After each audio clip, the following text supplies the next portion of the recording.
Hi guys, welcome to my channel. My name is Valentina, aka the African Dominican.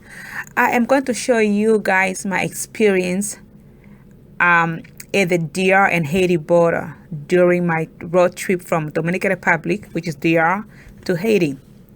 If you have not seen my video on the road trip from Dominican Republic to Haiti, click on the link above.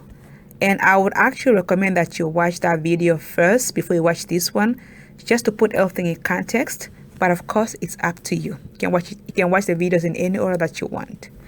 Like I said before in the previous video on my road trip, while visiting Dominican Republic, I decided to also visit Haiti, because I'm on the Hispaniola Island, where the two countries are. So I thought, why not hit two birds with one stone and save money as well, right? And time. The Hispaniola Island is, of course, one side Dominican Republic and the other side Haiti, as you can see in the image. After being to both countries, I do agree that Haiti and DR are like day and night. So make sure to watch my other DR Haiti videos to understand what I mean by this. I covered both countries respectively without knocking the other country down. Because of course on this channel we're all about spreading love and not hating on anybody or any country. So watch these videos just to see how the two countries are different and alike, because that's the only reason I'm showing them for, just to show both countries. It's good to be neighborly, right? Yep. So I took the long bus ride to Haiti from Santo Domingo instead of flying, because I wanted to see and get to know both countries better and also enjoy the sightseeing. And sure enough, I did. It was really beautiful. The drive from Santo Domingo is about 7 hours if everything goes smoothly. I took the bus, and the bus ticket was cheap. I think the round trip is less than $80, which is pretty good. When we boarded the bus company took everybody's passport, because they have to present all the passports at once at the immigration control point. I'm not sure why they do it that way, but that's what they did. So I was a little bit apprehensive when they said they need to take my passport. I was like, okay, I guess I have no choice, right? So that's what happened. So just be prepared when you take the bus. Then, at least the Capital Coach line, that's the one I took. They took everybody's passport and they handled them from Santo Domingo to the border. And then they give them back to you then. As you can see here, we are close to the Haiti-DR border. Your biggest clue is when you start to see towns and roads that look neglected with potholes compared to the rest of DR. And just about everyone you see is dark-skinned. Just truthfully speaking, I'm not trying to offend anybody, but this was like an eye-opener for me, because coming from Santo Domingo, everything was like looking smooth and everything was looking orderly. The roads were well taken care of, no potholes, no gravel roads, just everything was just like nice. So, and then when we started getting on the dirt roads, I was like, oh, wait, are we almost close to Haiti and DR border? So that was my clue. So, and of course, everybody looked, like I said, dark skin. So that was a clue that you're close to the DR and Haiti border. Remember earlier in the video, I told you about the bus company taking our passports when we boarded. And I was so glad. I mean, I didn't understand it then, but I was so glad when we got to the immigration control point. I was so glad that they actually did that. Because as you can see all this mud on the ground. I mean, I'm a germophobic person. I like things clean, and I wouldn't have wanted to get off the bus, step in the mud, and it just looked chaotic. I think it would have been so chaotic for me to just get off the bus, go into the immigration control office, and just go through all the hassle. So I was really glad when we got to this point and I didn't have to leave the bus. The bus driver and the assistant, they went inside the immigration office and they took our passports and they did everything. And I came back to the bus and boom, we continued on, crossed the border, and we were in Haiti. And then when we got to Haiti, of course, they did the same thing again. They, the bus driver or the assistant got off the bus and took our passports inside the Haiti immigration office, got it processed, and then came back to the bus and then gave everybody their passports back.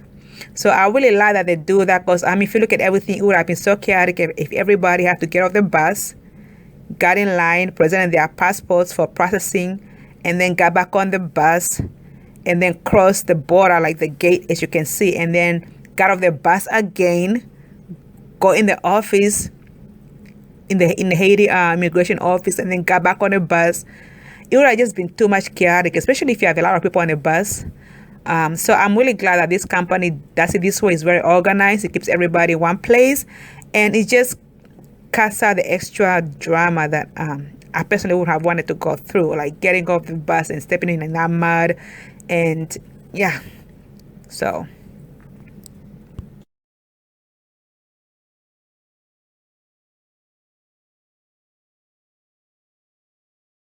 overall, my trip from Dominican Republic to Haiti was smooth sailing. However, my trip took a bit longer than I expected. You know, it was supposed to be like 7 hours.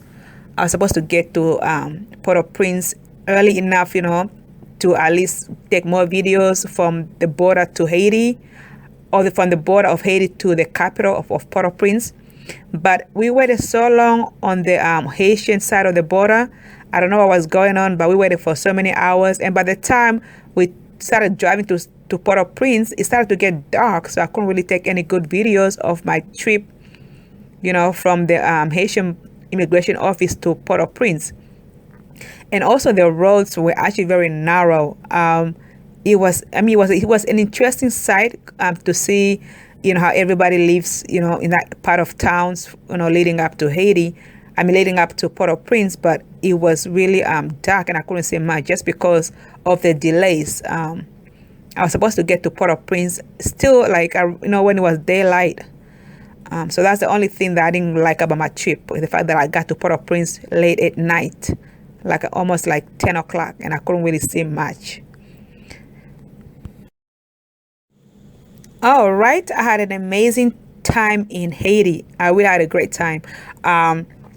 I am going to do another video about me being in Haiti, in Port-au-Prince, driving around, going to different places. So please look out for that video. And of course, I also have a video up on DR, me driving around DR, you know, enjoying Dominican Republic. So I have both videos of both countries. So if you want to see both countries and how they look like, definitely check out the DR video of my first time in DR. I've been to DR many times, but my first time in DR, just check out the video, the sightseeing around Santo Domingo. And then also check out the video about me in Port-au-Prince, capital city of Haiti, driving around, looking at different things. That video is coming soon. So, and I'm going to link it above this video when it's ready. But I had an amazing time. The people were so nice to me. Yeah, I mean, it's definitely Haiti reminds me of Angola. I don't know if you've been to Angola. I've been to Angola. There's just so much similarities. I actually thought I was in Angola for a minute. So Haiti and Angola are definitely the same. I've been to other African countries like South Africa, Namibia, but definitely Angola is what comes close to Haiti for me. They both are beautiful countries, don't get me wrong, but they reminded me of each other. Let's just put it that way. All right, so we are approaching the Dominican side of the Dominican border side of the Hispaniola Island. So it's so interesting because I thought we were going to go back the same way we came. You know, I remember I told you that we arrived in Port-au-Prince late at night, and I was hoping to sightsee and see the different towns between the border of Haiti and Port-au-Prince. So to my surprise, we went a different way than when we came. I don't know why they do it that way, but I guess it's a different border point. So I didn't get to see the other parts that I wanted to see. So I'm going to show you the different part of the border. So my experience at the border to enter DR was a bit hectic than when I was leaving DR to enter Haiti. First, everyone was required to get off the bus this time. Remember when I told you when I entered Haiti, we were not required to get off the bus. The bus driver or assistant, they did everything for us. But this time when we got to the Dominican Republic border to go into Dominican Republic, everybody had to get off the bus. So I had to get off the bus and then take my personal belongings with me, and then went into the immigration office to present my passport and get my bag checked. I didn't have to do that when I was leaving DR, so that was interesting. And mind you, as soon as we got into the DR side of the border to go into Dominican Republic, we started getting hassled. As soon as I got off the bus, I was being hassled. People wanted to carry my bag at a fee. And mind you, I had a small bag. Really, I can carry that myself. I wasn't in Haiti for that long. And I understand people have to eat, but I was being hassled for that little bag. So I took my bag from the bus, got my passport, got all my belongings, and went into this immigration office for Dominican Republic. Waited in line, presented my passport, and got it stamped and stuff like that. And then my bag was searched, but the search looked so random. It was like, I think somebody from the street. I don't know who was searching my bag. They didn't look like the official, but I kept my eyes on my bag, because you cannot do that when you travel. Travel tip: always keep your eyes on your bag when you're being searched. You don't know who's gonna steal what or who's gonna put what in your bag. So always keep your eyes on your bag. So anyway, this guy opened my bag, and he didn't even look at anything. He just opened it and closed it. And I'm like, he didn't even search my bag. So what was the whole point of that? Anyway, so after the search was over, I went back to the bus, put my bag in the bus, and went and sat down. And of course, as you can see, when you're sitting down on the bus, we waited for a while. So people were being hassled, people selling stuff outside the bus, people getting their shoes shined. It was quite an interesting sight, because on the DR side of the border, when we're leaving DR for Haiti, I didn't see anybody getting hassled. Everything was just kind of like calm when we're leaving Dominican Republic for Haiti. But coming back from Haiti to Dominican Republic, the hassling started. I don't know why, why one side hassles you, that one doesn't hassle you. But it was quite an interesting thing to see. Overall, after we passed the border to cross into Dominican Republic, the ride back to DR was smoother. Not too many delays, although they had a lot of roadblocks, checking for, I guess, papers, immigration papers. And then it was so funny because on the bus, once we passed the border and we're driving inside Dominican Republic, on the bus, the officers come in the bus and randomly pick a person to search. And they picked everybody that looked Haitian. They picked them, told them to get off the bus, get their bags off the bus, and then put their bags down to be searched. So I thought that was very interesting. Is that called hassling? Are they hassling them? Or are they just doing their job? I guess they're just doing their job, right? But then they are profiling. They are racially or skin color profiling. The darker you look, I guess, the more you have a chance of being pulled off. And also, I was told that when you're driving, when you're driving inside Dominican Republic, especially when you're going towards when you're in the south, you're more likely to get pulled over if you are dark skinned and you don't speak Spanish. So it's better to travel with a Spanish speaker or a Dominican Republican person. You have a better chance of not being profiled so much or being allowed to go without too many issues. I know when I traveled in Dominican Republic, I was always with a Dominican. So although I don't speak Spanish all that well, I didn't get pulled over. I didn't get asked any questions because the driver or the person who's driving was always Dominican. So they're able to speak and, work their way out of the situation, and we just kept going. So I recommend if you're going to do a road trip and you don't speak Spanish, you're not Dominican, please get a Dominican with you. Let them be your security, your spokesperson, just to prevent you from being hassled by the police officers, because apparently they're also trying to get money. Dominican Republic is one of the most corrupt countries from what I'm hearing. So the police officers, they don't get paid a lot of money either. So If they see an opportunity to get more money, I'm sure they will take it. So just be careful. All right.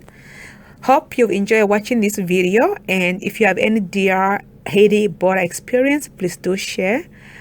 Comment below. Don't forget to like, subscribe, and share this video. Thank you so much for watching. See you on the next video.